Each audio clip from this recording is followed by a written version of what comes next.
Hello and welcome to the Southbound Sports Show. I'm your host, Richie Leahy, here with my co-host, Matty B.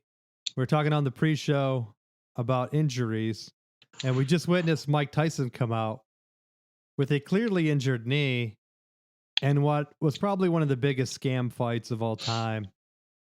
I wanted to just make a point to watch it. I actually forgot that it was last week. I thought it was this week for some reason, and which is why we didn't bring it up on the show, because they had already canceled once. And I thought, it's not a pay-per-view, right? I'm not going to pay for a pay-per-view because those are like expensive. That would have been even more embarrassing. They put it on Netflix, which is only a couple bucks, right? And so I thought, all right, I have fast internet. It's not going to work. I knew coming in, there's going to be issues. You can't have a major event on a network that doesn't stream major events and then not have issues. Like, I still have issues with, was it Thursday Night Football on Amazon Prime, where the video and the audio stop syncing up, or I get like a random line in the middle on my screen. And it's the only channel that does it. Like, I could stream ESPN all day, but when they're doing NFL type stuff on Amazon Prime, like, it doesn't happen for anything else. It's only the NFL stream.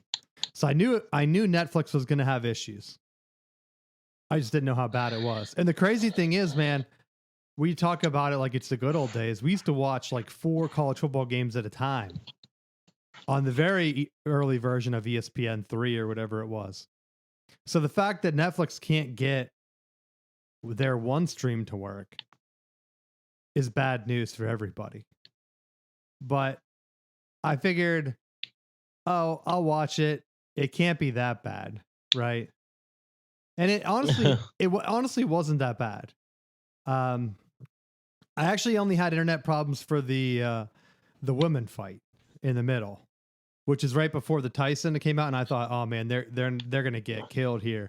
And then everyone was like trying to put stuff together. I don't know if you saw, people were trying to collect screenshots for like a possible class action lawsuit against Netflix, because at one point they started to pop up this thing saying that you don't have any internet connection at your house, blaming it on you, right? Which is a horrible move by Netflix, and I think why they scaled it up so fast, because I would assume that they have multiple servers they're routing you through, and for them to increase the load, it's going to increase the cost. So they were probably trying to see how low we can keep the cost down as we stream this. They start throwing that out. They have to be following along, seeing everyone complaining, and then they just bit the bullet. And I wonder how much the price increased based on just that stream than what they expected. Because I mean, I don't know. You're talking probably a couple millions of dollars, right? Millions of viewers hitting the servers at once to spin up extra servers with that heavy load and bandwidth you'd need. It would probably be expensive for them.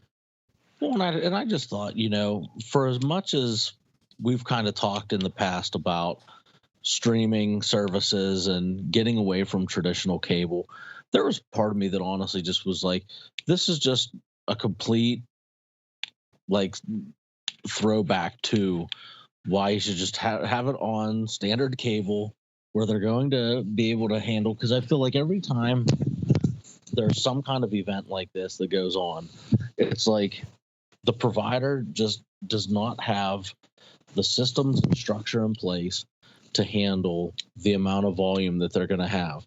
And it always just ends up being some kind of glitch. And I think, like, you're paying for this. And like, one of the better fights of the evening was the girls' fight. And I think I missed 75% of it because of issues with the internet and connecting and not being available. Well, I thought it was funny that AB started streaming it on his Instagram. And then even Michael Irvin was there at the fight. He was streaming it on his Instagram. And I thought, like, wow. Like, how would you know that they're streaming the fight? And, I mean, it's from his phone. I don't know how AB's was, if that was like a Netflix stream that he was doing. But even like trying to watch just a random Netflix stream that some of those sites have that you can watch games on, I heard they were down. I just kept backing out, going back in, knowing that it was going to refresh you right? And so I tried to do it every round, and eventually I didn't have to anymore near the end of that fight. But I also, the presentation was weird. Did you think that too? Like they clearly had favorites they wanted to win. And so I don't know anything about these fighters, right? Yeah. I spent zero time looking them up. And the first fight came out, and it was a guy from India and a guy from Brazil, and they clearly wanted the guy from Brazil to win. Well, I mean, they couldn't have set it up any better for him, because I thought with the way that the fight was, I thought I could compete in this, and I'm an idiot. Which one? That first one? Yes, it was so bad. I was like, "Are you serious? I got to sit through 3 of these shitty fights to get to Tyson." Well, see that's why I thought it was funny, because it was the first one. They had that Indian guy had to be a real boxer, right? He played around with the other guy the entire time, and the announcer like couldn't see it. They kept talking about how he was out of shape, and I thought from his perspective, he knew he didn't have to get in shape. Right? To fight this jabroni.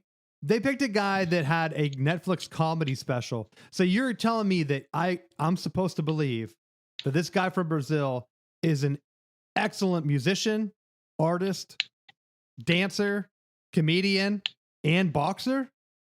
Hell no. He's not all of those things. So like him coming out and they hyping him up, he was 2-2. Like if he was 5-0, I could say like, okay, we'll see how he does. But being 2-2, when you're a celebrity, you're fighting bums. The entire night reminded me of Rocky. Remember when he finds out that he's fighting bums? He's like, what? These guys are all losers I'm fighting? They're like, you're just trying to stay healthy, champ. And he's like, he didn't get it. And he was all angry.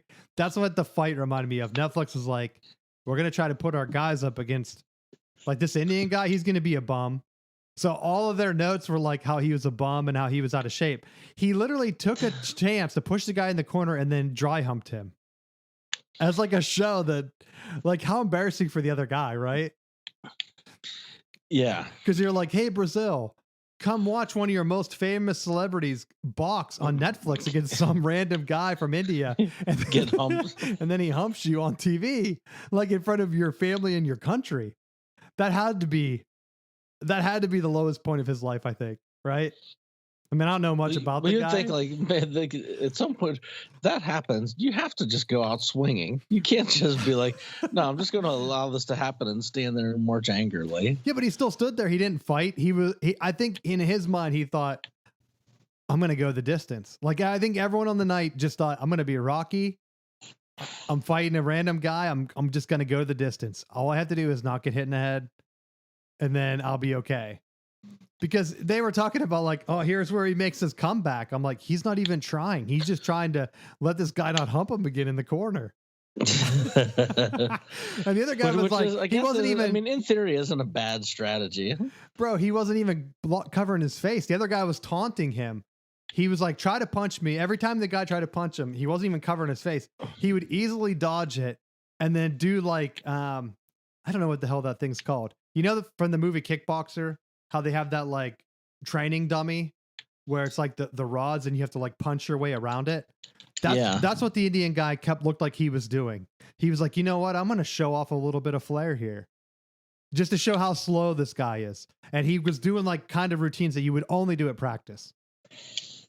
And even the announcer's like, he better watch out. What if he gets caught in the face? And I thought, he knows he's not going to come close to getting hit in the face.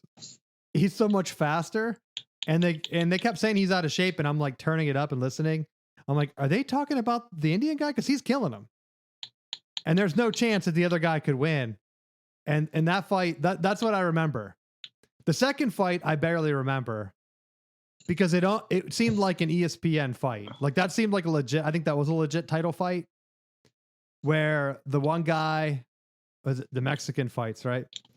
So yeah. The bigger guy with a longer reach, he looked like he just had more power, and he never really caught the quicker guy, the smaller guy. But that guy started to like battle back. And then I don't even remember who won that fight. Was it the big guy? Did he prevail? I think he did because he won so many rounds. It took the little guy so long to get rolling that I want to say he defended his title belt. Well, it was a split decision, so he retained. Oh yeah, He retained the belt. Yeah, well, didn't the guy mark it as a tie? Yes. How? You're watching a fight and you're like, I guess we'll just give out a participation trophy. Because the early rounds went to the one guy and the later rounds went to the other. Dude, so I mean, depending on how you score it, like if you score it the way he saw it, then the judges sit in a row. I have been a judge at hundreds of random events, and I'll tell you, the judges are sitting there talking to each other. There's no way that guy like, hey, I'm going to go this way. All right, where are you going? I'm going to go the other way. I guess I'll go a tie then. Like, I guarantee that's how the combo went. Pretty simple. Well, and that may have been, honestly, stirring the rumor mill. Like, maybe they just didn't want the title changing hands in, like, a Netflix special. Well, the guy seemed like, I mean, he did lose a couple bouts, so it seemed like he wasn't the best contender. But again, the guy waited too long. And I think that was the aim of the night. Now, the girl fight, I missed the beginning. So I have no idea. They said that the Irish girl got rocked at the beginning. I have no idea. But from what I saw, other than the headbutt thing with the eye, it seemed like she was the better boxer. And I was confused when I looked online and it said like she lost. Because I was keeping count in my head. I think I saw like 5 or 6 of the rounds and I had her like up 4-2. And I'm thinking maybe people didn't understand how boxing works because people kept tweeting out the total punches. It's scored by rounds. So it's how many rounds you win. Not if one girl comes out, because I couldn't find the total punches thrown by round. But last fight, the same thing happened. Serrano, I think is her name. Threw about, in the 5th round, she threw about 100 more punches. And it looked like she was trying to go for the knockout. This is from 2002. She didn't get the knockout. But because of that one round, her punch total was way inflated. Obviously, it was a round that she won, right? But she couldn't knock her out. And then Taylor won more of the rounds last time. And I think the same thing happened this time. There might have been a round or two that I missed where she came out, threw a ton of punches and almost had her, and she couldn't knock her out. Which is like, I feel like people have not watched Rocky. That's the entire premise of Rocky. Like, get up, Rock. You're getting your ass kicked. But as long as you're getting beat up and you don't go down, it doesn't matter. All you have to do is win the round, right? And so I was surprised by how many people were complaining about that. I mean, the coaches came out and they were crying the whole time. I thought, oh my gosh, it's like listening to Ohio State fans and coaches talk. Like Ryan Day or even Matt Rule this week came out and said, did you hear his stupid comment? You probably didn't. You don't follow Michigan football. So he had a defender last year that he said got hurt in the Michigan game. And he said that he wondered if Michigan knew that it was a running play that guy got hurt on. And yeah, they better have. They're on offense. Your guy's a defender. Why the hell wouldn't the offense know it's a running play? Like, what an idiot.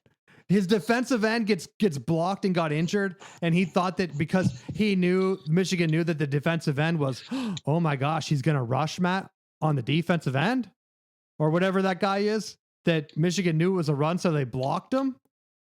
Holy hell. No wonder Nebraska sucks under Matt Rule. The guy's losing it. So listening to their fight, the Serrano fight, I was like, I'm glad that she lost. Because they're talking about the headbutt. To me, it didn't look like a headbutt. I don't know anything about that lady. I don't know anything about her fights, dude. But it looked like she was just trying to get close, right? Ducking her head. And the bigger girl, Serrano, was just swinging wildly over the top. And it looked like she was leading down, right? It looked like she came into her. I don't know. But it wasn't like, you know how like Mike Tyson, I don't think it was Tyson. There was one boxing fight where the guy gave an egregious headbutt. Or maybe it was UFC I watched. It's a famous headbutt if you like look it up, where the guy rears back and headbutts. I didn't see that in the fight. And I was annoyed that the announcer kept telling her to quit headbutting because it looked like she was getting in close. So it seemed like the ref, the announcers all wanted Serrano to win. But the judges were like, we don't care who you guys want to win. We're just going to give you the scorecard. And again, it kind of plays to like, hey, I'm going whatever the score was, 95-94. When they said that she lost by 1 after that tie, the previous fight, I thought, oh my gosh, she's losing because of the headbutt. And I thought there was going to be people freaking out because I had thought that she won. Because I had no idea. Like, I saw how bad her eye was gashed. I was like, did she win? Did she lose? Like, what the hell happened? Because it just lagged so bad that I had no idea what happened over the course of the fight. So Taylor, I think it's Taylor, right? I hope I'm saying the right name. I'll sound like a big idiot. She came in and she kept putting her head down. The exact same thing Jake Paul did, dude. When Tyson was going at him, just to try to get him to tie up, right? So she's coming in for a tie up, and Serrano's trying to go punch her like over the top. And as she's swinging, her head came down and they hit heads. It didn't look like a headbutt. It just looked incidental. They reviewed the tape. They had a replay. You could see that she didn't rear up. Taylor just kind of had her head down. And I was surprised that she didn't get hit straight down and knocked out, right? Because you get a shot like that because you're ducking, and then she follows it with an uppercut. But Serrano wasn't like clearly hitting her hard either. So like I was kind of surprised when she started bleeding because I didn't even think she was hitting her. Like it looked like her blows were just missing. But once she got that cut, Taylor clocked her like at least 10 times in that cut. The one round, it was bad. I don't know if it was 8 or 9, where it just looked like she just kept popping her in the eye. And I thought they were going to call the fight. Yeah. Because at one point they called a timeout for her and they were like looking for a doctor. Because once she got the cut, that could have been the reason that she lost. But the cut was in and out on me. I saw the replay. I don't remember if I saw it live or not. I didn't see any of the rounds before that. But once she got her eye cut, she lost almost every round after that. So when they said Taylor won, I wasn't surprised.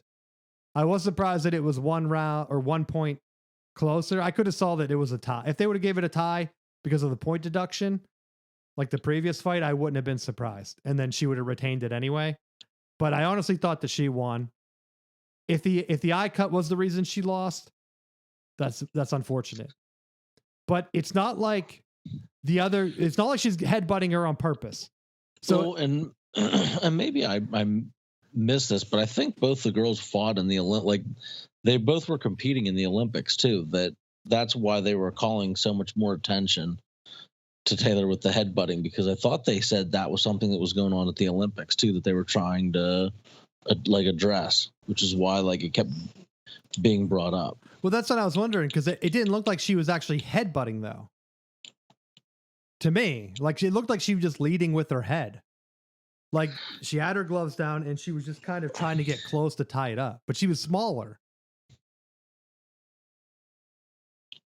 I mean, I don't know. Yeah. Because like if the fight before it, where the one guy, Barbados or whatever, I don't know what his name was. His name's probably wrong. He was a taller, like belt guy. And the other guy was, every time he would try to get close to him, he would tie him up. And that's what I was wondering, like if Serrano had just changed and every time Taylor came in, if she would have just tied her up, because she very easily could have tied her up, then she wouldn't have got headbutt. Yeah. Because I think like Taylor was in her head maybe to where she didn't tie her up.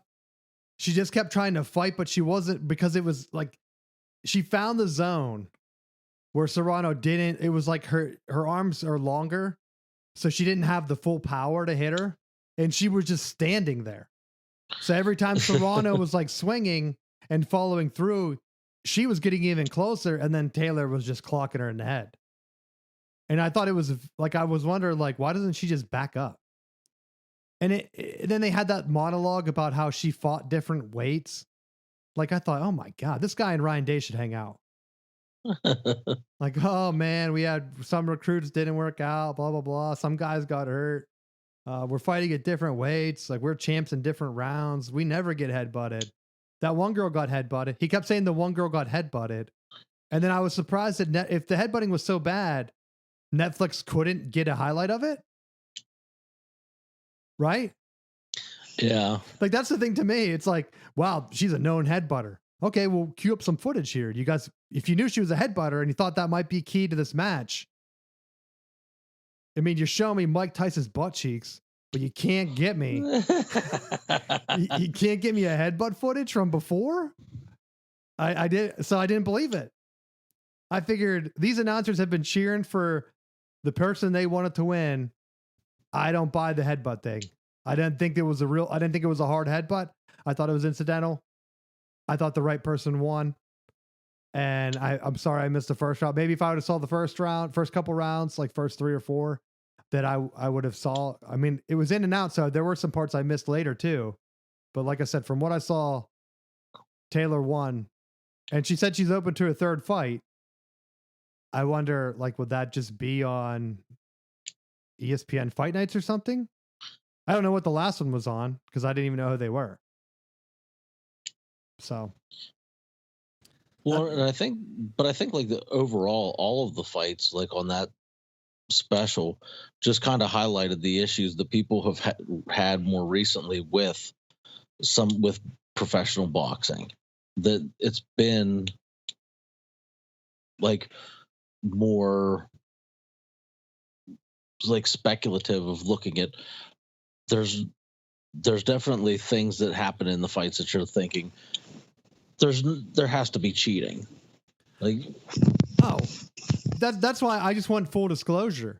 Like I texted you. I said I'm going to talk about this. I know everyone thought Serrano won on Twitter, and because of the total punches, and I thought for sure by now, Tuesday, like 3 or 4 days after the fight, the scorecards would have been released, right?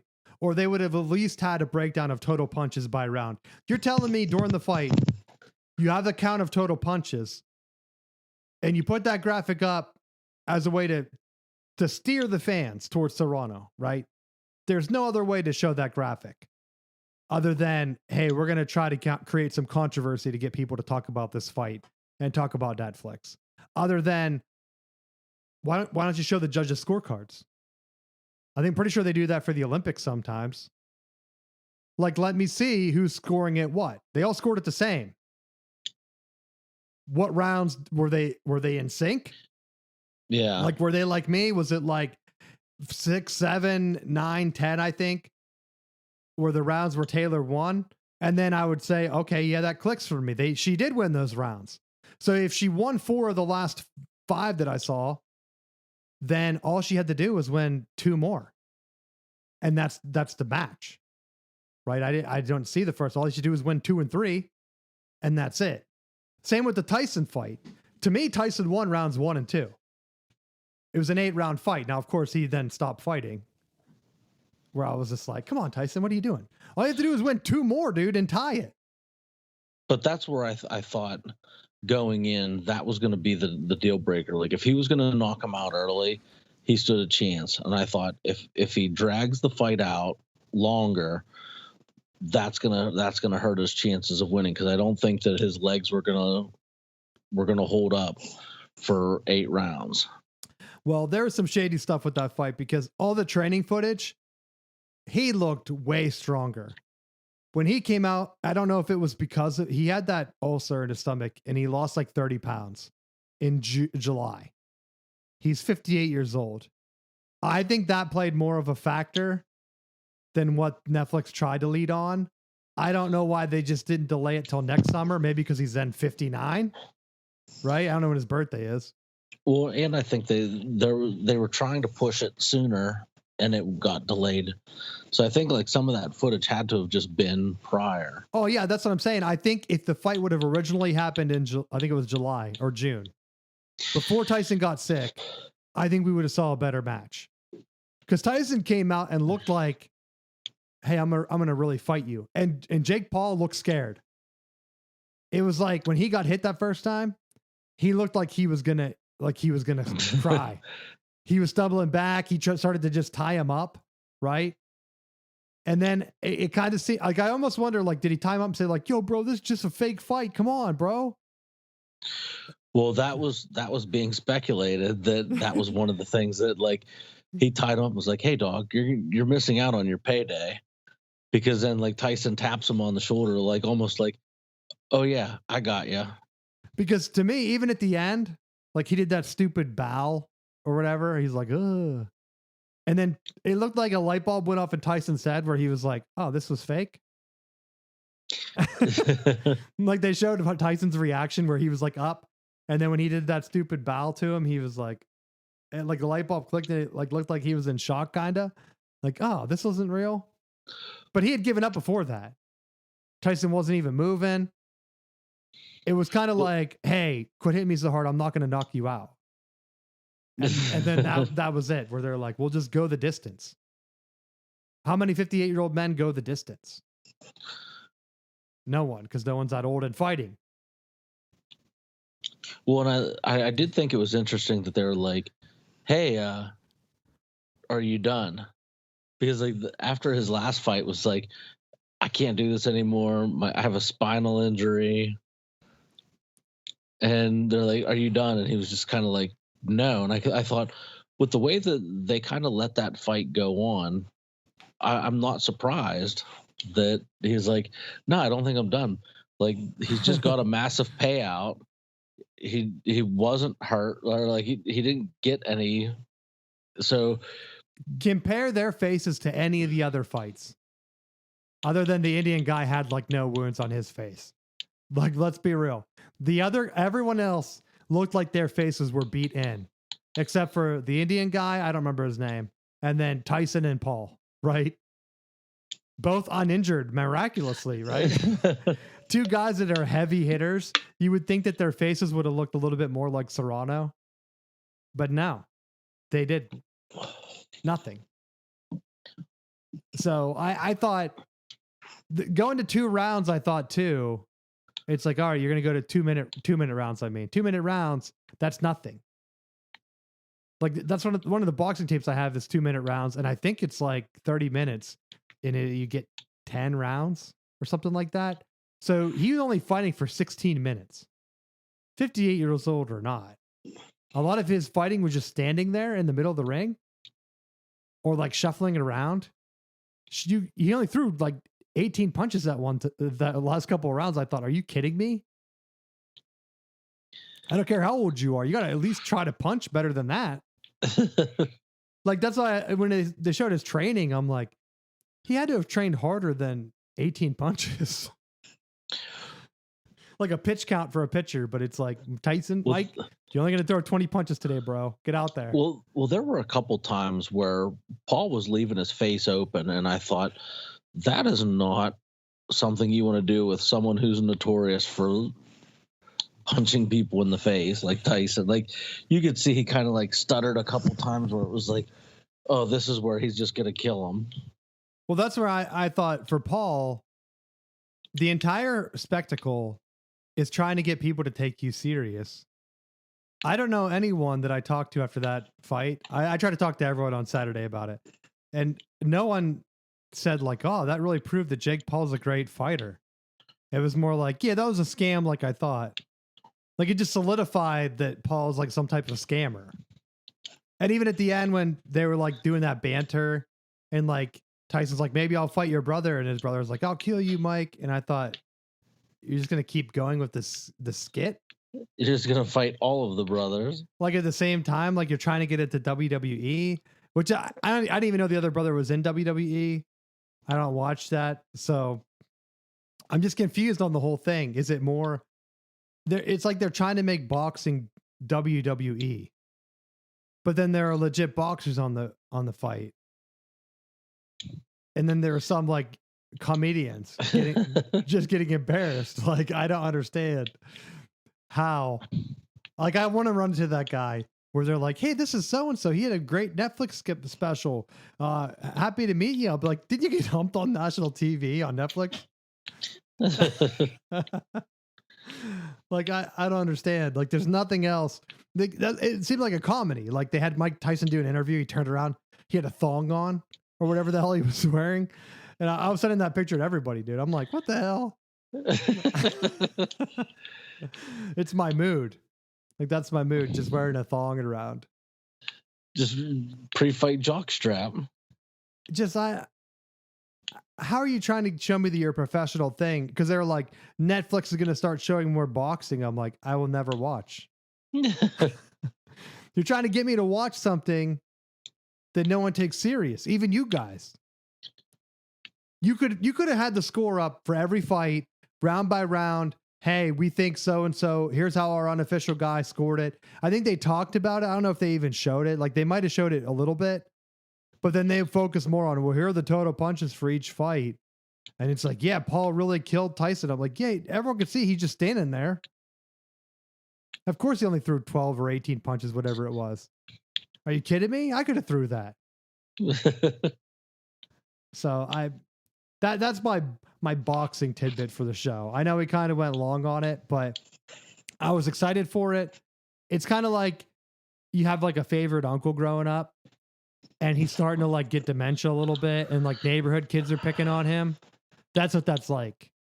Like, hey buddy, come on over. I'm having a barbecue. And you get over and there's just the neighborhood kids picking on your uncle. You're like, damn, dude, you used to be the best. What's going on here? He's like, no, it's cool. It's cool. They help me out sometimes. That's kind of what Tyson's like.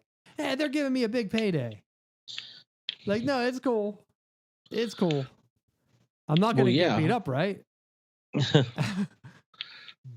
So it was just embarrassing. I felt like a legend. If Tom Brady could you imagine if Tom Brady came back and then they're like, hey, Tom, the Raiders, we made it to the Super Bowl, but our quarterback got hurt. Remember how that happened with like the Niners that one year? And they're like, we need you to step in. But then it's the Super Bowl and then the defense isn't tackling. Right. Or they're just letting guys wide open and Tom Brady. So you mean like what they normally do to him, where they're just like, oh no, we can't talk to him.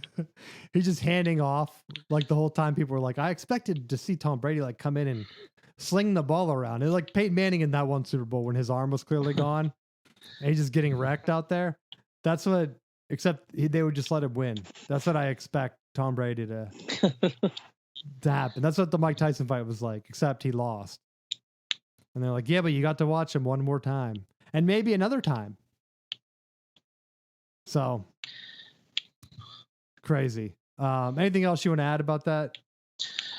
I mean, the bar was set relatively low for it, and I still just felt like it was an opportunity to see the legend fight. So I was, as much as I wanted to see Tyson pull the win out, I knew it was going to be a long shot with the way that they were going to have it structured and set up. But yeah, agree. I made it a family event because like you're only going to have that one time, but you could say like, yeah, we had a family thing. We watched Tyson fight that last time. I remember that.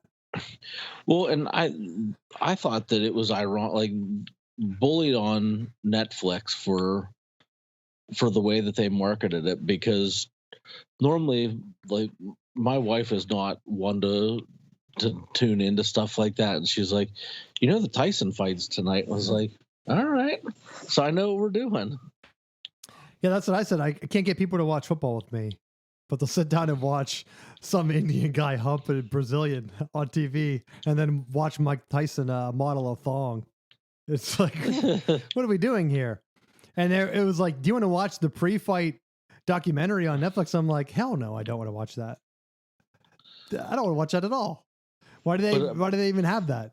But I thought there was such a discrepancy, and I'm curious to see, like, as more stuff comes out, like how different the training videos were from what we actually saw in the fight. Like, I'm convinced that they're from before July, and they just never reshot any of it. And they said, hey, we already have the documentary. We have everything done. Please get the fight in this year. We spent so much money on it. We need it in this tax year. And they said, does November work? Just in case we have to push it back one more time to December. And they said, yeah, let's just do it in November. I feel like that's how the convo had to go, right? Because the fight, honestly, the way that they had it build up was like reminded me of the first Rocky versus Clubber Lang fight, where like Rocky just has all the circus people around and like you need to be taking this seriously, and Clubber Lang like is just training in a dirty gym. It was like you're watching Tyson just maul all the pads and like fighting an old school training method. And Jake Paul's just dancing and eating sandwiches and like clearly not training. And just like, oh, he's gonna get killed. I was like, nope, he's gonna dance around more and win by decision. Well, that's why they were like, he's been working with some MMA guys.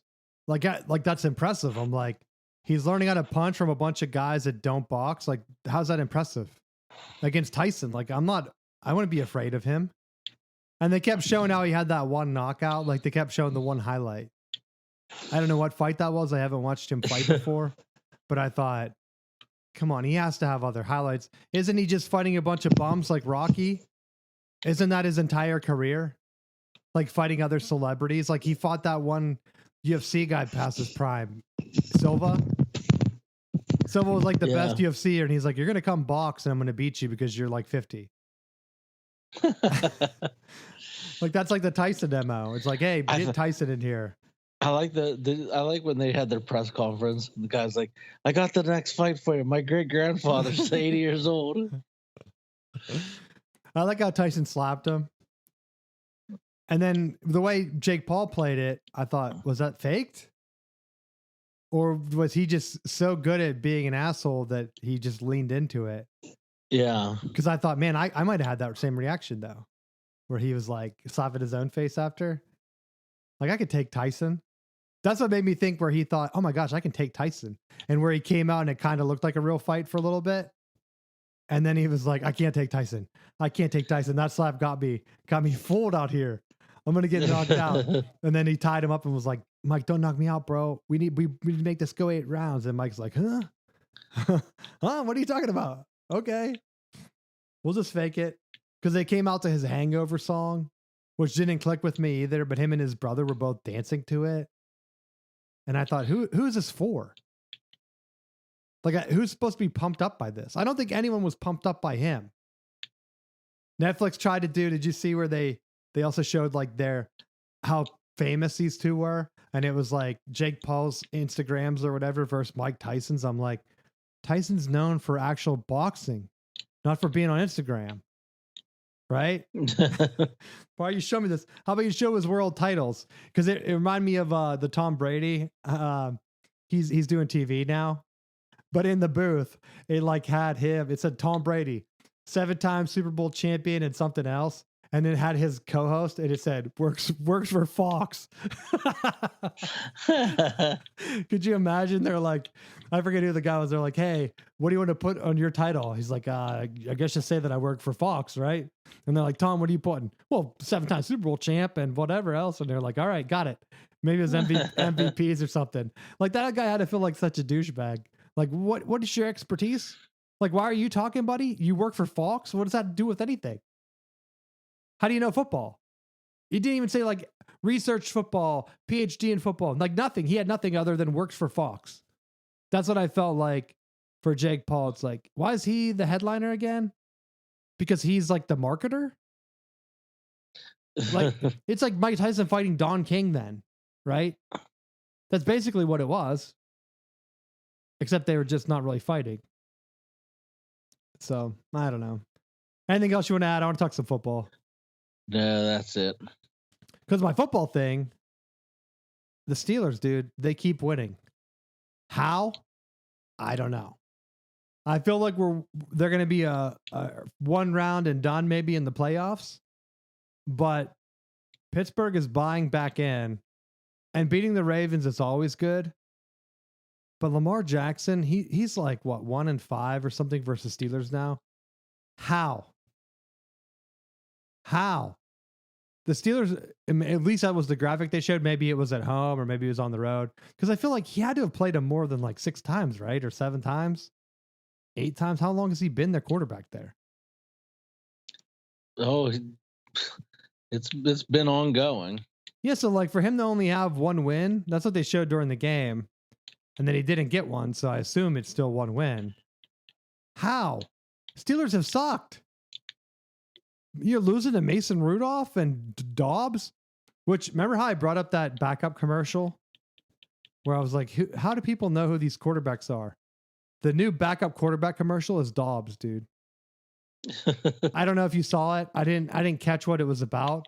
I just saw at the end it was like, we're going to call in backup quarterback Dobbs, and I thought, "Oh my gosh.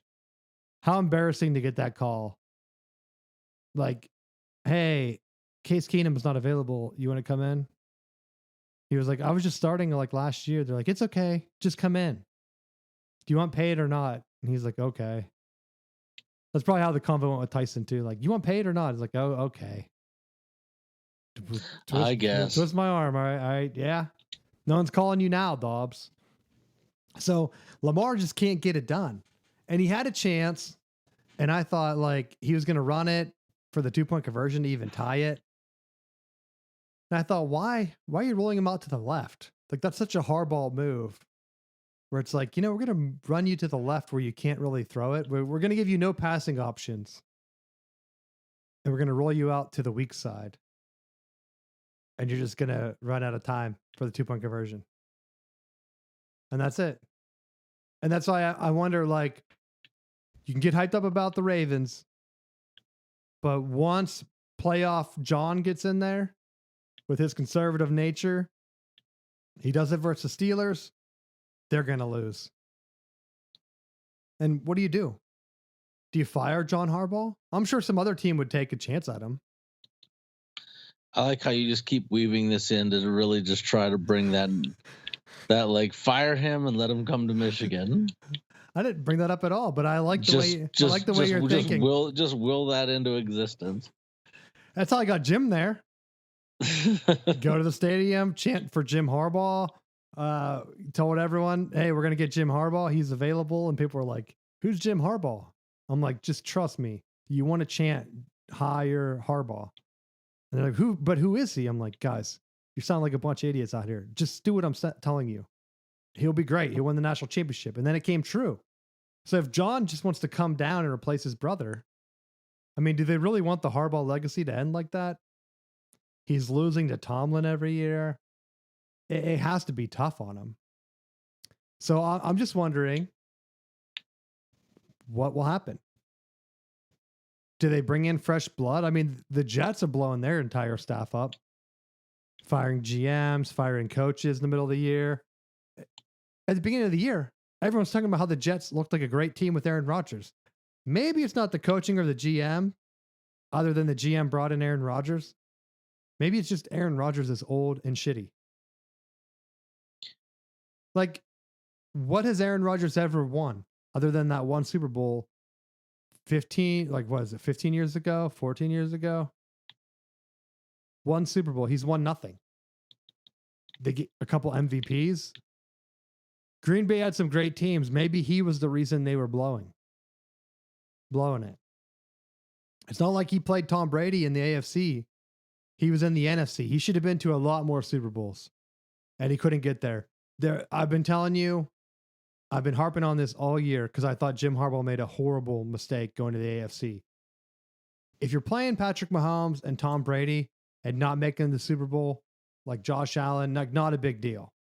But if you're in the NFC and you're watching the Niners make it with like podunk 7-round quarterbacks, like, how's Aaron Rodgers not getting back to the Super Bowl?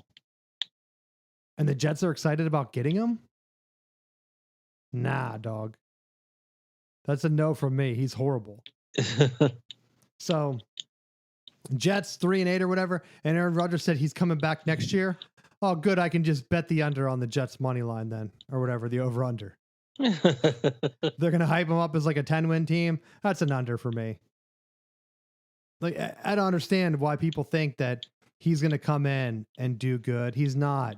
Firing the entire coaching staff and the GM and bringing in Aaron's guys.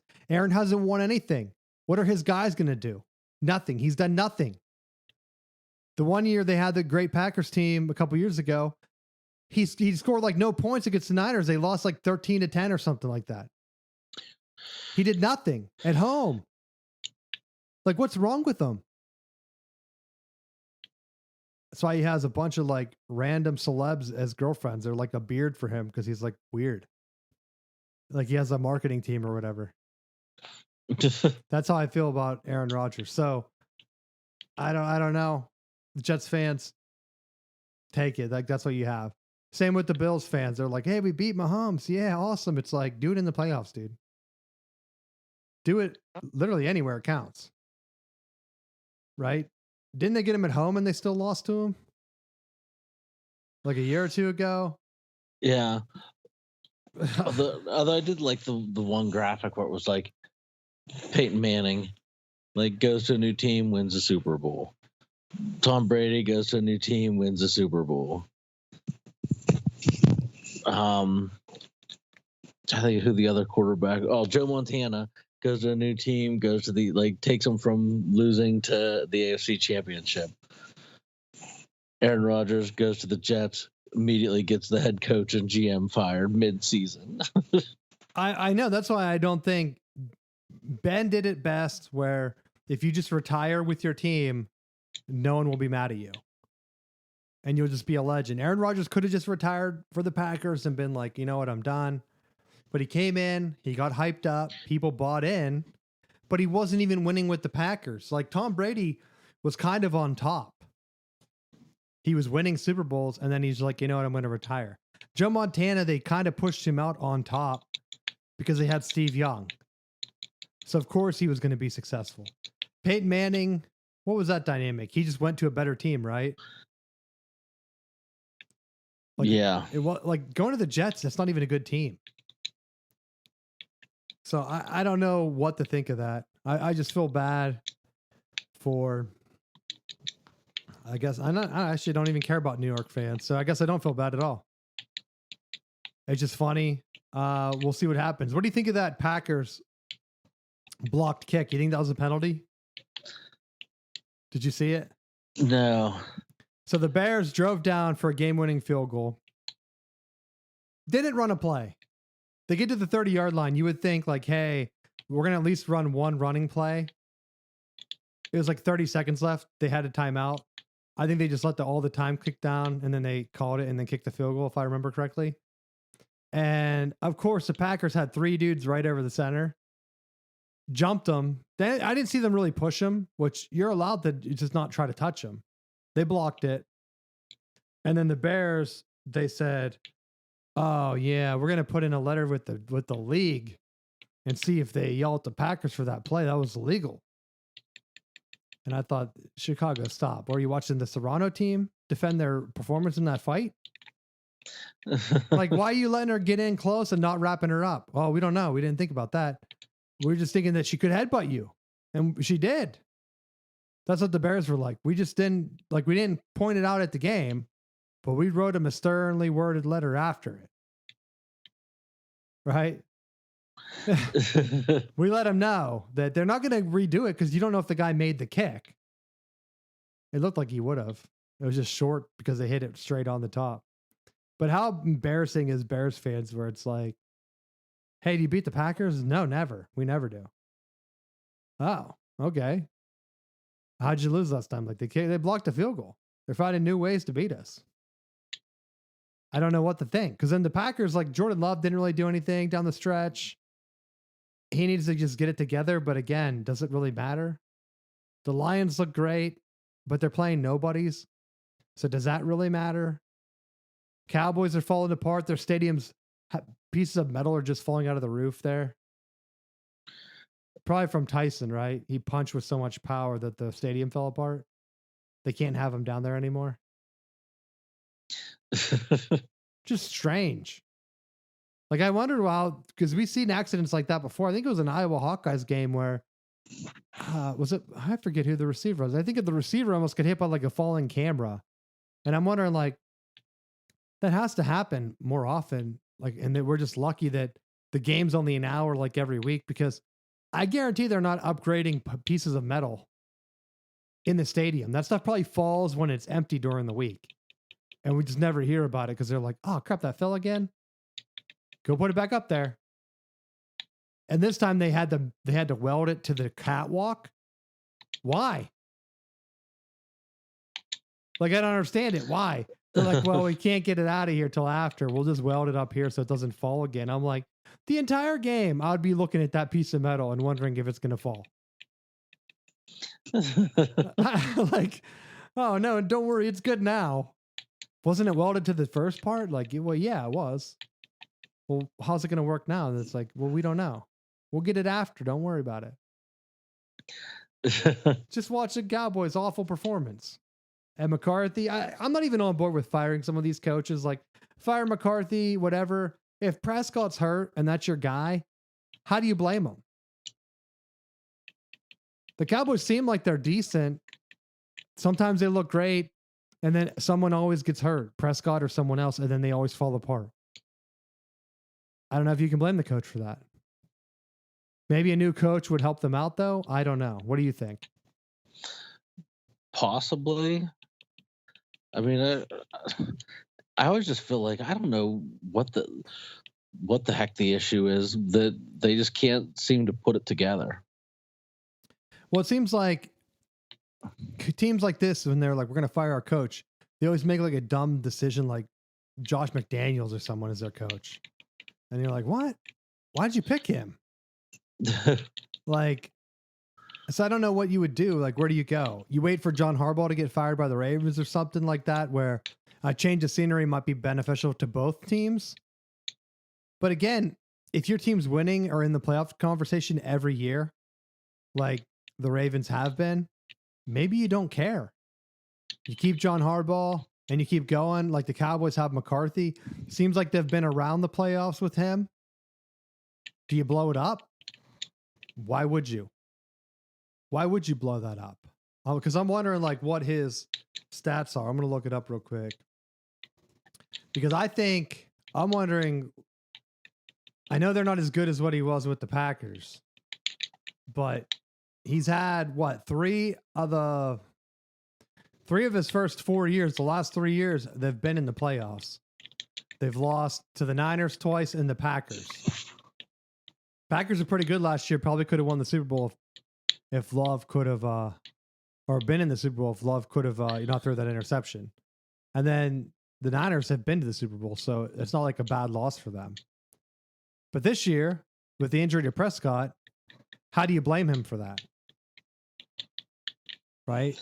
Yeah. Not everyone wins the Super Bowl every year, but if you're in the playoffs consistently, some teams never make the playoffs. Look at the Jaguars. Awful. New coaches, like they have poor decision making, right? They could have had Hutchinson. Nah, they're like hiring Urban Meyer instead. Like just a slew of bad decisions, and then they're wondering why their franchise is a mess. Same with the Carolina Panthers. We're going to have a bunch of weird ownership changes and things, and then everything falls apart. And then they can't really decide on what they're doing. They're changing coaches and bringing people in, and it's just a disaster. So, I don't know. Anything else for the NFL you want to talk about? I know we're kind of going long because we went long on the boxing thing. Well, just one other thing that I was thinking of. Who would be the number one seed in our fantasy football league right now? Is it you? It would be. It's not going to last, but for all of the trash talking about my team scoring 82 points a game, well, it's number one in the league. My team, I screwed myself last week because I had a work thing, and I didn't realize that Robinson was still on the IR. And the week before, they said he was healthy, and then he didn't play anyway. He was out. So I kept him on the IR, and I didn't realize he was playing on Thursday night. So when I got home and went to move him, he was locked in because I wanted to play him. So I missed out on him. But the downside was because I had an illegal guy on my bench, it wouldn't let me do anything. And then Kittle got out injured. I lost by 3 points because I couldn't pick up a tight end because of it.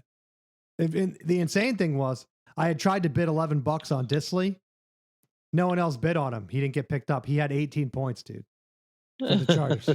Had a touchdown. I thought, well, I'm going to handicap because I have their other receiver, the Chargers. I figure they're usually good for one touchdown pass. If I can have one of their guys pick it up, I had a puncher's chance. I should have lost. The line was like plus 30 for me. I was supposed to get killed. The fact that I even had a game, and I could have won. If Nico Collins didn't have his touchdown called back by an illegal man downfield, which it was Tunsil, of course. Still gas mask bombing it up probably. He was barely downfield. They never called throw that flag. I just don't think that they knew he was going to score a touchdown on that play. That would have single-handedly won it. Or there was one that would, I think at least tied it. He might have won it for me at the end of the game, where it looked like his arms were underneath the ball, right? He had them together. They did not have a view of that where the ball hit the ground. They go to commercial, they come back and they're like, yeah, they said that he probably didn't have control. How do they know though? If it's caught on the field of catch and you don't have video evidence, aren't you not supposed to overturn it?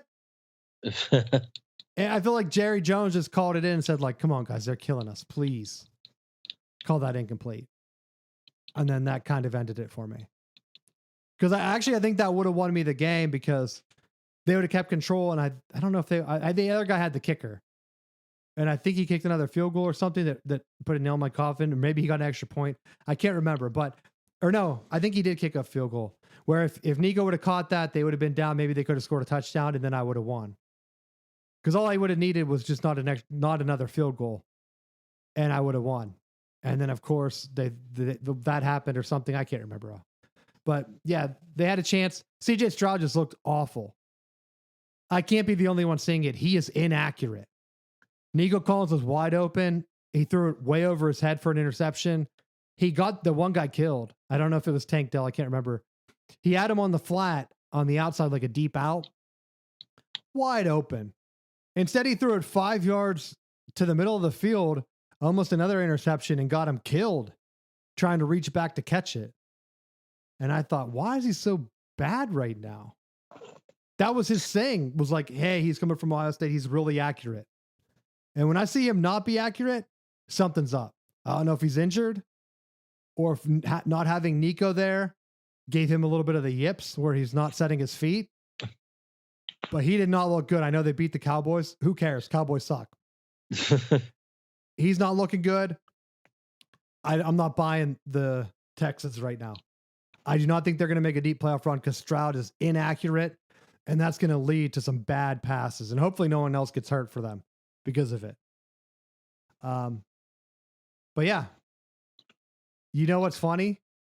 People always complain that I get lucky in the playoffs, and that's how I win the championships. Though I think it messed up because I lost this week, but I was slated to play, I think, on your side of the bracket. So it would have been me and 3 teams from your division, which are like the 3 lowest teams. And then everyone else from my division would be in the other side. So I thought, oh my God, I'm the highest scoring team on this side. I would have the best odds to make the championship game.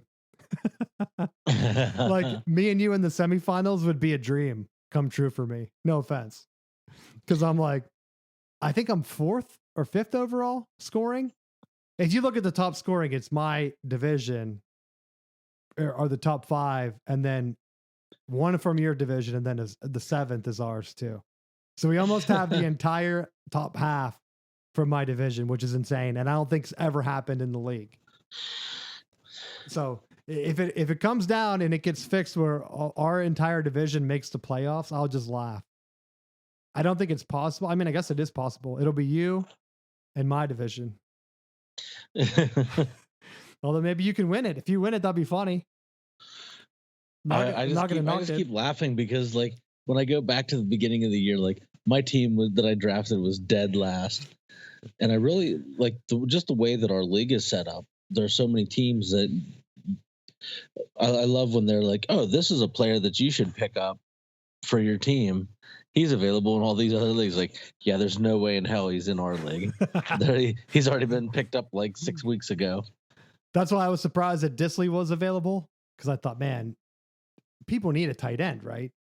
When Harbaugh promotes a new tight end to number 1 tight end, people need to be paying attention. I already had Kittle, and I had the what's the guy from the Cardinals?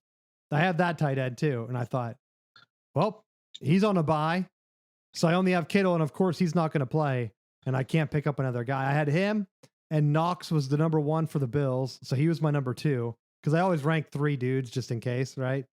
And I forget who the iPad is the third one, whatever the next recommendation was. But I think I took a look and they all scored over 4 points, which would have gave me the win. And I thought, how embarrassing. But I'm hoping that I'm going to probably bomb it and not make the playoffs now. But if I do make them and we're on the same division, that's going to be or on the same side of the bracket, I'm going to laugh because that would be funny. Let's see. Real quick, college football. Or no, before I get to the college football, I don't want to forget. Major League Baseball started announcing their awards because they have that guy from the Pirates won Rookie of the Year or whatever. Yep. They stretch it out so it takes the entire week. Why? They said, like, we know baseball's over, but important stuff is still happening. We're announcing one winner every day. And I thought, I don't know if they've done it this way in the past. But, dude, this has to be the dumbest thing because I don't care enough. Actually, no one should care about awards. No, I don't care about the Grammys, the Oscars. People are just picking awards for themselves for their career. Like at your career day, and not just you in general, but any listener. Like at your career day at work, do they publish it in the newspaper? Like it's the same thing. Who cares what the guy did? If a Pirates guy wins an award, does Pittsburgh like get a tax break or something? Like nothing good happens to you.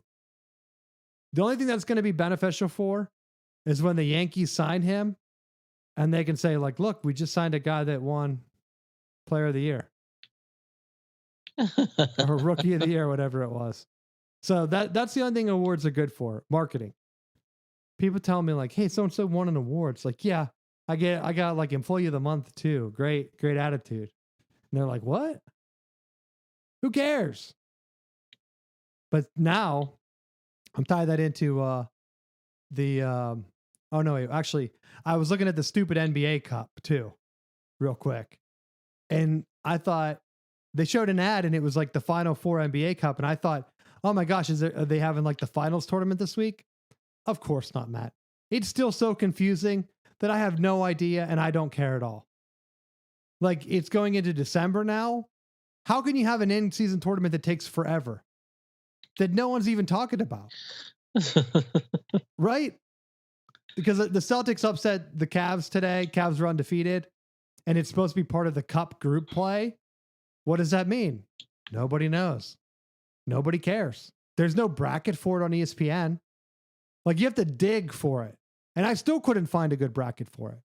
And then you have the college football playoff comes out and SEC teams are crying. They don't understand the basic math. Kirby Smart said, I don't know what the committee's looking for. Hey, bro, maybe they're not looking for teams that lose by 3 scores, right? Before the Tennessee game, you had no right to cry. You just lost by 3 scores to Ole Miss. What did you expect them to rank you number 1? Like, that's like a 5-star Hearts comments. Kirby Smart, he's on my list. Serrano's trainer, Kirby Smart, Ryan Day, some of the Matt Roll, some of the top criers right now in all of sports.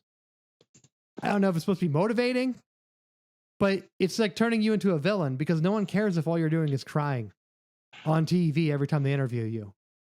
I don't know what the committee's looking for. Don't lose by 3 scores. Don't lose by 3 scores. How about that? That's what they're looking for. Oregon's undefeated. Guess what? They haven't lost by 3 scores. That's why they're number 1, dude. Maybe Georgia will win the national championship. But I don't know. You sound really bitter. You sound like someone who has to endure the grind of an SEC schedule. Oh, bro. Maybe if Michigan would go through a powerful conference like the SEC and actually have to play somebody, like, oh, we had our game against Rutgers. You're forgetting national champs. That's the other SEC thing. People are talking like the SEC is the top conference. They're not. The Big Ten has 4 of the top 5, I think, still. So what are you going to do about it? You're going to cry? They can't say that they're beating each other up. They only play an 8-game schedule. The Big Ten's playing a 9-game schedule. It's not like the SEC in the crossovers really won. LSU lost to USC. That was one of the biggest crossovers. Texas beat Michigan. Who cares? Michigan stinks. Who hasn't beat Michigan, right? They might not even make a bowl game. That's SEC's top win. Or what was it? Georgia beating Clemson? The Clemson that might not even make the ACC championship game. That Clemson. And then you lose by 3 scores, dude. Don't lose by 3 scores. The only time Ohio State's lost by 3 scores in the last couple of years was all to Michigan every time. They didn't even lose by Georgia by 3 scores. Right? I don't even know. Was Michigan 3 scores? Is 42 to like what, 27? Is that 3 scores or 2 scores? What was the other one? It's like 40 something to 20 something again. That seemed to be the Harbaugh sweet spot against them. So I don't even know if that's 3 scores, but like Georgia just lost to Ole Miss. Ole Miss hasn't won anything. We don't even know how good Ole Miss is. Another team that's like multiple losses. Like, where do you want them ranked, Kirby? I don't understand it. Like the SEC, they have no one undefeated. You don't have a great team this year. Could Texas win the championship? Yeah. Could Georgia? Possibly, yeah. Could Penn State? Probably not, but maybe. I don't know. We don't know because they've never been invited to the playoffs.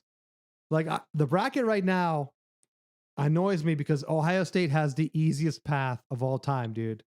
And I know it's not going to last, but the projected bracket for this week was them playing BYU, and then they would get Boise State in the next round. Oh my gosh. I'm having nightmares already. How could they get so lucky? Because Penn State would have to play Georgia, then Miami. I think Miami's a pretender too. So, they don't have SMU. Like, I think SMU will win the ACC, baby. Right? Well, I guess right now they're saying it's going to be Miami versus SMU. Is that what they're thinking? So, yeah, Clemson's not going to get in. So Georgia's best win is who? They lost to Bama. They lost to Ole Miss. Tennessee? Did they beat Texas? Who beat Texas? Was it Georgia? I can't remember now. Maybe they did beat Texas. So I don't know. Just don't lose by 3 scores. That's what I'm telling them. Indiana's in there. Here's a question for you. Do you think if Indiana, let's say Indiana beats Ohio State, loses to Purdue, loses to Oregon in the Big Ten championship game, do you think they get left out with 2 losses? Like, would it be beneficial for them to just not play in the Big Ten championship game? Well, I do know of a team that won all of their games and their conference championship and was left out of the playoffs last year. So if you're thinking that another team from a conference, not the SEC, could get screwed, if you want me to believe that, I would have to say, yes, I do think that it's possible. Well, you didn't let me put in the quantifier. Like, this isn't a team of transfers, Matt. This is like an actual football team. A team that has perennially been not competitive, has no market, has nothing to bring to the playoff. Yeah, but Lee Corso coached there. Think of all the things they could show on game day. Honestly, they're playing Ole Miss. If you're getting Indiana's, you just drew the connection. There's the Florida State connection because Corso was a Florida State guy that went to Indiana, so they will definitely get screwed now. Well, see, now that they can just say that counts for Florida State if they get in. Like a reverse Ted Bundy, right? Isn't he tied to Florida State? So we go ahead and you have Indiana getting a home game. They could win that game against Ole Miss. Penn State would get a home game, and Ohio State would get a home game. You would get, actually, Notre Dame is the other home game, I think. So you're going to have 4 playoff home games all in the Big Ten country, counting Notre Dame in the Big Ten because they're in Indiana, right? 2 playoff games in the state of Indiana. That's insane. I know it's not going to hold, but I'm just hoping that whatever happens, Ohio State doesn't get that 5 seed because that seems like the easiest seed. Am I wrong? Probably not. So maybe Bama can jump them. Like, I don't know how it's going to work because, like, Texas is there. I don't even know, because can Bama make the SEC championship game at this point? Because right now, Texas seems like they would be the best chance against A&M. Otherwise, oh my gosh, you have so many teams tying, it's ridiculous. So if they cry about it, the other conferences should just say, do you guys even have a champion? How do you know with that week 8 game schedule who's the champ of your conference? because they can't say definitively who's the champ. It took the Big Ten 3 days to figure out that Oregon is going to be in the championship game because there's no tiebreaker scenario for them to get left out. How long is it going to take the SEC to figure it out? Are they going to be doing a coin flip? Because I don't know how many games are left cross teams, because there's only 2 weeks left, and they have 3, 4, 6 teams that have 2 losses or less. And what are we looking at? Some of these teams are done. Like Georgia's done. They're 6-2 no matter what. So Tennessee, I don't know who they're playing left. They're playing Vanderbilt, so they're pretty much done. So they'll be tied with Georgia. Alabama has Auburn. Alabama lost to Vanderbilt. That should disqualify them. They have Oklahoma and Auburn, so they're in the clear. They can finish 6-2. And then Ole Miss has, what's Ole Miss's schedule? Florida and Mississippi State. They're in the clear. They can finish 6-2. So it really comes down to A&M beating, actually, A&M could lose to Auburn, beat Texas, and then all 6 teams are tied at 6-2, Matt. Because Texas plays Kentucky. So we could have a dream scenario where the first year of the expanded playoff, SEC has 6 teams tied at 6-2. How do you pick who's in the championship game? Do they just give up and say, it's all right, dog. We're good. We don't need it. Because right now people are saying Clemson could back in to the playoff if they don't make the ACC championship game, and a bunch of other upsets happen. They could be sitting there at 10-2, but South Carolina could just beat them and knock them out. Save everybody the trouble. Or heck, Clemson could get in, and if they are 10-2 or 10-2, actually they'd be 10-3 at that point, or 9-3. They win the ACC championship. They're 10-3. They're not getting one of the 4 top seeds. They'll be an ACC champ probably on the road, playing like in Penn State, Happy Valley or something. Which I would like to see that. I think that'd be a good game. Because Penn State right now, we even winning the ACC. I don't think Clemson's going to jump them. I think Penn State's at 9-1. They play like nobody. So they play Maryland and Minnesota. Penn State is going to be getting a playoff game in Happy Valley, unless I just jinxed them right now. Write that down, Matt. Ohio State's going to get a playoff game. It's going to come down to the Big Ten championship game. They're going to play Oregon again. Unless Indiana upsets them, I just don't see it happening. I think Indiana gets in at 11-1. There's a good chance they're going to get a home game, Matt. We're going to have a home game, Indiana, and Penn State playoff game. And most likely, maybe Ohio State too. I think that's going to stand. I don't think even Ohio State losing to Oregon again, or vice versa. If Ohio State beats Oregon, Oregon gets the home game. Ohio State gets the bye. So the Big Ten is sitting pretty right now. And they can't even complain, because all they have to tell the SEC is, hey, we have a 9-game schedule. You guys have a bunch of 6-2 teams. Come back next year. Big Ten has a very clear order with that extra game. Very clear order with the extra game. And maybe you got a couple teams tied at the top, but now at least the Big Ten knows who their top teams are that give them a fighting chance in the playoffs. And hell, dude, if Indiana wins a playoff game before teams like Notre Dame and Miami and Florida State, think of how insane that would be. Penn State even. It'd be funny for me. We could be living in a year or in a world where Indiana has more playoff wins than over half the blue bloods in college football. USC, no playoff wins for them. Right? Does Texas have one? No, they lost. Heck, they could get in it with a bye and lose this year again, and Indiana would still have more wins than them in the playoffs. That's what I want to see. Anything else you want to add or talk about? Well, I think just the ongoing debacle with Florida State and there does appear to be a chance of a win this week.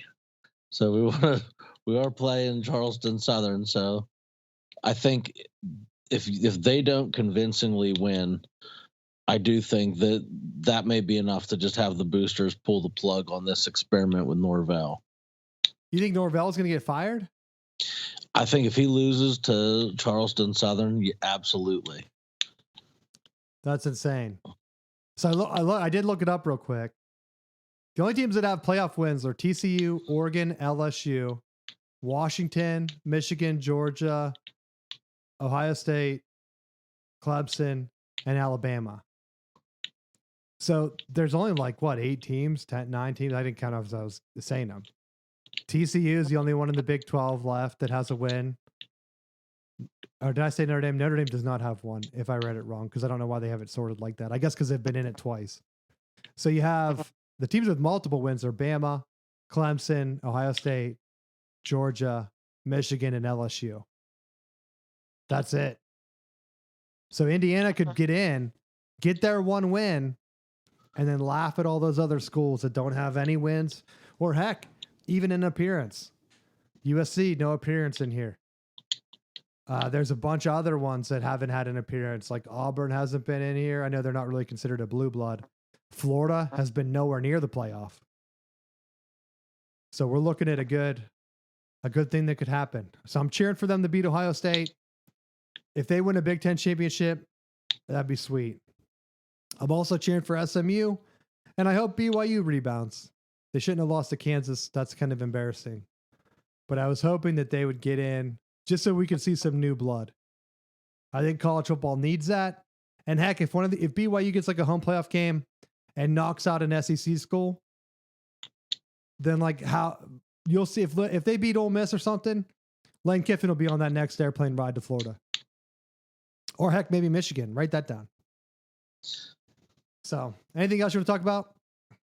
No. All right. Well, thanks for listening, and we will see you next week.